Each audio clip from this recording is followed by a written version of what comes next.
A volta de Trump para a Casa Branca, hein? É um terremoto na geopolítica mundial.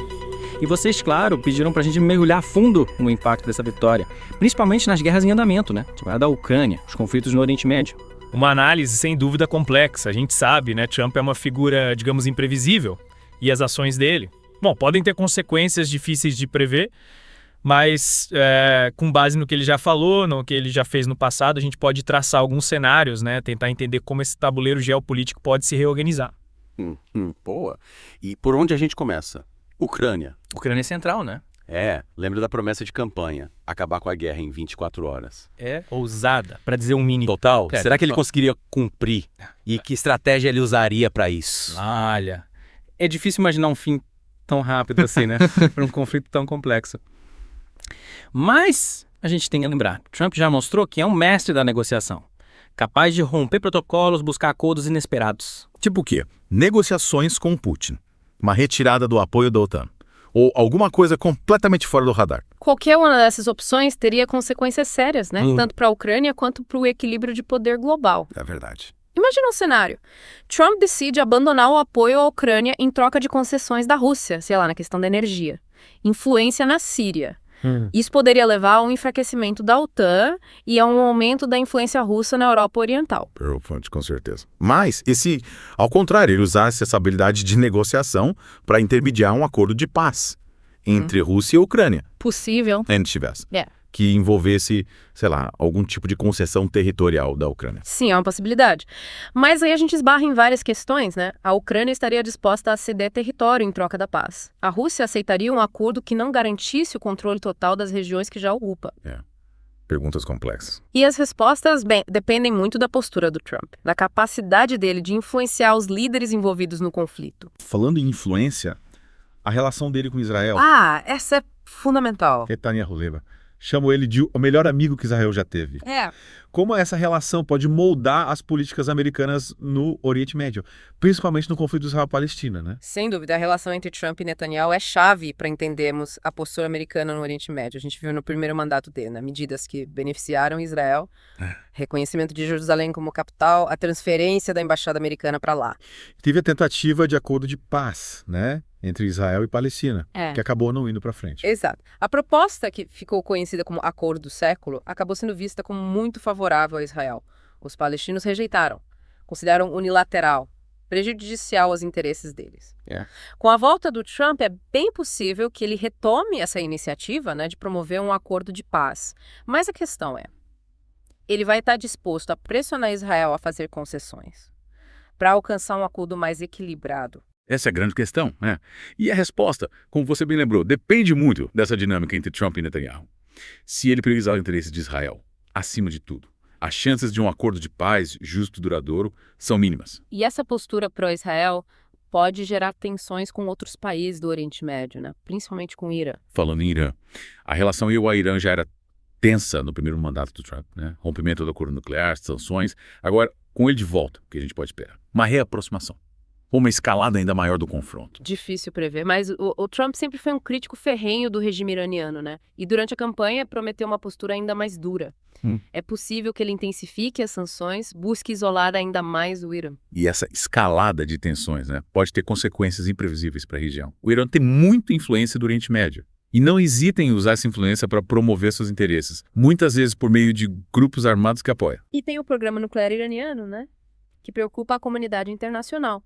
Se o Trump adotar uma postura muito agressiva, o Irã pode se sentir acuado, acelerar o desenvolvimento do programa. Aí o risco de um conflito na região aumenta, né? E um conflito no Oriente Médio, uma região que concentra boa parte da produção mundial de petróleo. Teria um impacto devastador na economia global. Total. O preço do petróleo é super sensível a eventos geopolíticos, principalmente no Oriente Médio. Um conflito ali poderia levar a interrupções no fornecimento, né? O preço dispara, gera inflação, recessão em vários países. Mas a gente também sabe que tem fatores pressionando o preço do petróleo para baixo, né? A aceleração da China, por exemplo, reduz a demanda por energia. Verdade. A China é um dos maiores consumidores de petróleo do mundo. A desaceleração econômica deles pode ter um impacto moderador nos preços. Mas a gente tem que lembrar que a demanda por petróleo é influenciada por vários fatores. E a instabilidade geopolítica, principalmente no Oriente Médio, pesa muito na formação dos preços. Ou seja, a gente tem um cenário complexo, né? Imprevisível. Forças opostas atuando sobre o preço do petróleo. De um lado, a China desacelerando, o que pode contribuir para a queda dos preços.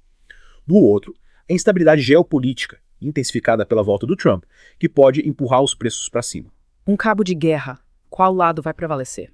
É a pergunta, né? Trump consegue distensionar os conflitos no Oriente Médio, abrindo caminho para uma queda no preço do petróleo. Ou a instabilidade vai se intensificar, levando uma alta nos preços. É difícil dizer. E, para a gente complicar ainda mais essa equação, tem a personalidade do Trump, né? Um empresário pragmático, focado em resultados. Como isso pode influenciar as decisões dele em relação aos conflitos. O Trump é um negociador nato, né? Sempre em busca do melhor acordo. E essa mentalidade empresarial se reflete na forma como ele conduz a política externa.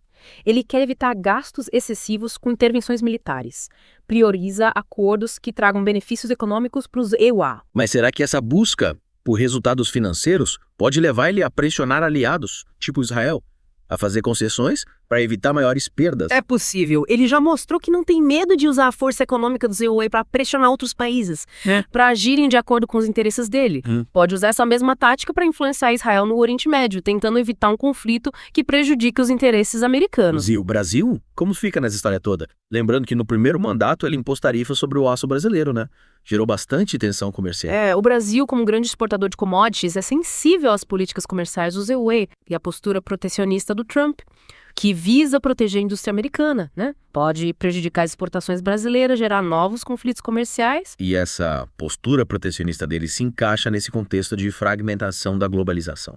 A gente viu nos últimos anos um aumento do protecionismo, do nacionalismo em vários países, o que tem levado a um enfraquecimento da cooperação internacional e um aumento das tensões geopolíticas. Sem dúvida. A globalização, que prometia integrar o mundo, trazer prosperidade, está dando lugar a um cenário mais fragmentado. Blocos econômicos rivais, disputas comerciais acirradas, e essa fragmentação pode ter consequências negativas para o crescimento econômico global, para a estabilidade geopolítica.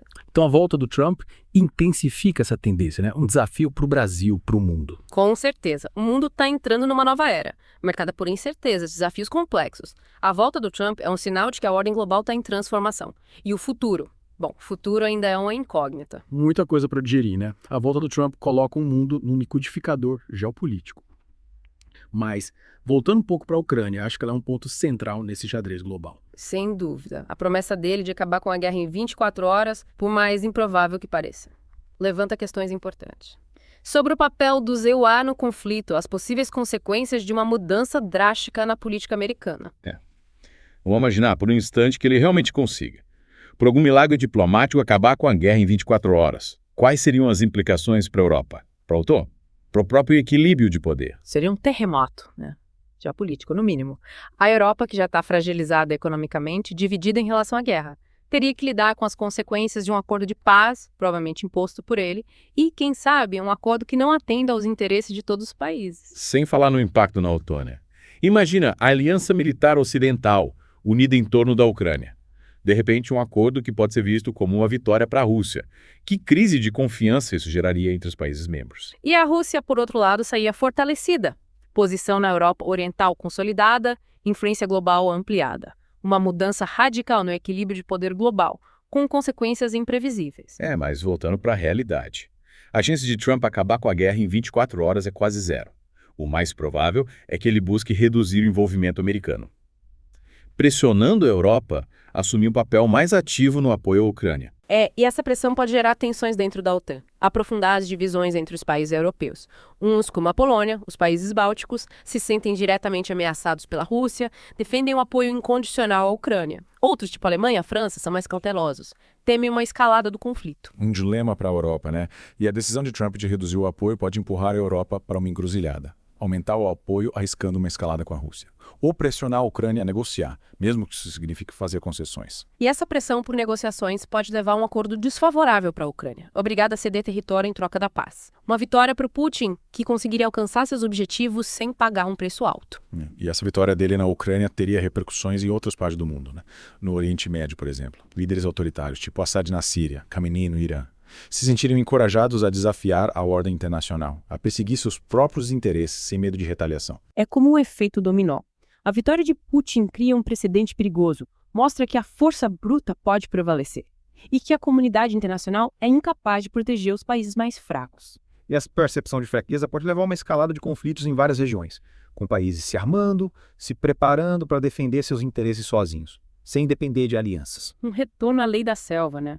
O risco de conflitos regionais virarem guerras globais, consequências devastadoras para a humanidade. Um cenário sombrio, mas que a gente precisa considerar. Diante da imprevisibilidade de Trump e da tendência dele a agir de forma impulsiva ou unilateral. Mudando um pouco o foco. A relação de Trump com Israel. A gente falou que é uma relação próxima. Netanyahu vê como um aliado incondicional. Mas essa proximidade pode ter um lado negativo, né? Especialmente para a questão palestina. Sim, a gente pode ver uma política americana ainda mais favorável a Israel e prejudicial aos palestinos. No primeiro mandato, ele tomou medidas que foram vistas como apoio à política expansionista de Israel, o reconhecimento de Jerusalém como capital, a transferência da embaixada americana para lá. É aquela proposta de paz, o acordo do século, né? Rejeitada pelos palestinos, vista como unilateral e injusta. Com a volta dele, é possível que ele tente reavivar a proposta. Mas é difícil que ele consiga convencer os palestinos, a menos que ele pressione Israel a fazer concessões. E é aí que está o problema. Trump, que se vê como um mestre da arte do acordo, acredita que pode impor sua vontade, forçar os palestinos a aceitarem um acordo que não atenda aos interesses deles. Mas essa postura pode ter o efeito contrário, radicalizar a posição palestina, aumentar o risco de uma nova intifada. Seria uma tragédia para a região, um grande revés para as chances de paz. A solução para o conflito exige diálogo, concessões e respeito aos direitos de ambos os povos. A imposição de um acordo unilateral só perpetua o ciclo de violência. Com certeza. A paz no Oriente Médio exige mudança de mentalidade, de israelenses e palestinos. É preciso abandonar a lógica do nós contra eles. Buscar um futuro compartilhado, baseado na coexistência pacífica, no respeito mútuo. Mas essa mudança parece cada vez mais distante, né? Com a ascensão de líderes como Trump e Netanyahu que se alimentam da polarização do discurso de ódio. Um cenário preocupante. Aumenta o risco de um conflito regional de grandes proporções. E esse conflito, como já falamos, teria consequências globais. Impacto na economia, no fluxo de refugiados, na segurança internacional. O Oriente Médio é uma região estratégica. Qualquer conflito ali pode se espalhar e envolver potências globais, levar a um confronto de consequências imprevisíveis. Falando em potências globais, o Irã, um ator fundamental no Oriente Médio e um dos alvos da política externa de Trump. No primeiro mandato, ele rompeu o acordo nuclear, impôs sanções, o que aumentou as tensões e elevou o risco de um conflito. Com a volta dele, é possível que ele retome essa política de confronto com o Irã, buscando isolar o país diplomática e economicamente. Mas, gente, essa política pode fortalecer a linha dura dentro do regime iraniano e levar a uma escalada do programa nuclear. E essa escalada aumenta o risco de um ataque preventivo de Israel, que vê o programa nuclear iraniano como uma ameaça existencial, um cenário catastrófico que poderia desencadear uma guerra regional envolvendo a Rússia. Um risco real que a gente não pode ignorar. A comunidade internacional precisa conter as ambições nucleares do Irã. Ao mesmo tempo que busca diálogo, tenta reduzir as tensões.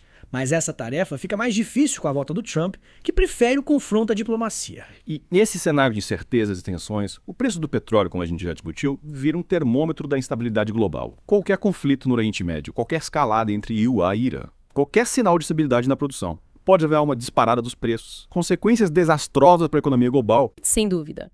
O petróleo é o sangue da economia global.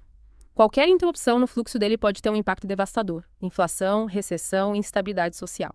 A volta de Trump, com sua política externa imprevisível, a tendência ao confronto, aumenta o risco de choques no mercado de petróleo, agrava a instabilidade econômica. A volta dele coloca o mundo num barril de pólvora. E para complicar, a gente ainda tem que lidar com a personalidade dele, né? Um líder imprevisível, impulsivo, que parece ter prazer em desafiar as convenções, as expectativas. A imprevisibilidade dele é um fator que aumenta a incerteza, a ansiedade global. Seus tweets, suas declarações mudam o rumo dos acontecimentos de forma repentina, criando um clima de instabilidade permanente. E essa instabilidade é terreno fértil para o crescimento do populismo, do nacionalismo, do extremismo. No mundo cada vez mais incerto, as pessoas buscam soluções simples, radicais, para problemas complexos. O que pode levar à ascensão de líderes autoritários, à erosão da democracia. Um ciclo vicioso, que se alimenta da insegurança, do medo, da falta de perspectiva. A volta do Trump, com sua retórica, sua política de divisão, só agrava esse ciclo, aprofunda a crise da ordem global. Um cenário desafiador. Mas, em meio a tantas incertezas, é importante ter esperança de que a gente vai encontrar um caminho para superar essa crise. Construir um futuro mais justo, pacífico, sustentável. Concordo. A história mostra que, mesmo nos momentos mais difíceis, a gente sempre encontra forças para superar os desafios. E construir um futuro melhor. É essa esperança que nos impulsiona a continuar lutando por um mundo mais justo, mais fraterno. mesmo diante das adversidades. Impressionante como a figura do Trump domina o cenário global, né? Antes mesmo de assumir. A incerteza que ele gera nos mercados, nas relações internacionais, até no nosso dia a dia, é palpável. Essa imprevisibilidade talvez seja a arma mais poderosa dele. Ele cultiva essa aura de dealmaker que age por instinto, quebrando protocolo, surpreendendo todo mundo. Mas, por trás dessa fachada, existe um cálculo, né? Você acha que ele usa essa imprevisibilidade de forma deliberada, tipo, como uma tática de negociação? Sem dúvida. Ele entende que, mantendo um em suspense, ele sai ganhando. Os oponentes nunca sabem qual vai ser o próximo passo, ficam em constante estado de alerta e muitas vezes acabam fazendo concessões que não fariam em outras circunstâncias. É como se fosse um jogo de pôquer, né? Em que ele blefa o tempo todo. Faz os outros jogadores duvidarem das próprias cartas. Mas essa estratégia pode ser perigosa, né? Claro. Principalmente quando a gente está falando de guerras, de conflitos internacionais. Um erro de cálculo, um passo em falso, as consequências podem ser catastróficas. A diplomacia exige cautela, diálogo, construção de confiança. E o Trump, com essa política de confronto, a aversão a acordos multilaterais. Parece que ele ignora essas regras básicas. E como é que os outros líderes mundiais lidam com essa imprevisibilidade? Como eles se preparam para negociar com alguém que muda de posição o tempo todo? Que faz acordos e descumpre com a mesma facilidade? É um desafio enorme para a comunidade internacional. Acho que a gente vai ver uma combinação de estratégias, né? Alguns líderes vão tentar se aproximar dele, construir uma relação pessoal, tentar influenciar ele pela via da diplomacia tradicional. Outros vão adotar uma postura mais pragmática, negociar em áreas de interesse comum, mas mantendo uma certa distância. Se protegendo das oscilações de humor, digamos assim. E claro, vai ter quem opte pelo confronto direto, desafiando ele, buscando isolar ele no cenário internacional. Um jogo de xadrez complexo.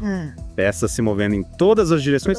E o Brasil, né? Precisa encontrar seu lugar nesse tabuleiro. Definir estratégia, se posicionar de forma inteligente, para defender os nossos interesses. Exatamente. O Brasil, como um país emergente com um grande potencial econômico, político, precisa ter uma voz ativa no cenário internacional. Fortalecer as alianças estratégicas, diversificar as relações comerciais, defender os nossos interesses com firmeza. E, acima de tudo, buscar um mundo mais justo, pacífico, sustentável. É isso aí. E para a gente finalizar nosso mergulho profundo de hoje, fica a pergunta. Num mundo cada vez mais polarizado e imprevisível, qual o papel do Brasil? Como a gente pode contribuir para construir um futuro melhor para todo mundo? O Brasil, com a tradição de pacifismo, de respeito à diversidade, de busca pelo diálogo, tem um papel fundamental a desempenhar. A gente precisa fortalecer a democracia aqui dentro, combater a desigualdade, promover o desenvolvimento sustentável, defender a paz, a cooperação internacional. É um desafio enorme, mas que a gente precisa encarar com coragem, determinação e esperança. O futuro da humanidade depende da nossa capacidade de construir pontes, superar as divisões, trabalhar juntos para criar um mundo melhor para todos. E cabe a cada um de nós, como cidadãos globais, fazer a nossa parte. A informação, o diálogo, a participação cívica, a empatia são armas poderosas na luta por um futuro mais justo e sustentável. É isso aí, pessoal. Chegamos ao fim de mais um mergulho profundo. Esperamos que vocês tenham gostado da análise sobre o impacto da volta do Trump. E lembrem-se, em tempos de incerteza, a informação é nossa melhor aliada. Fiquem ligados e até o próximo mergulho.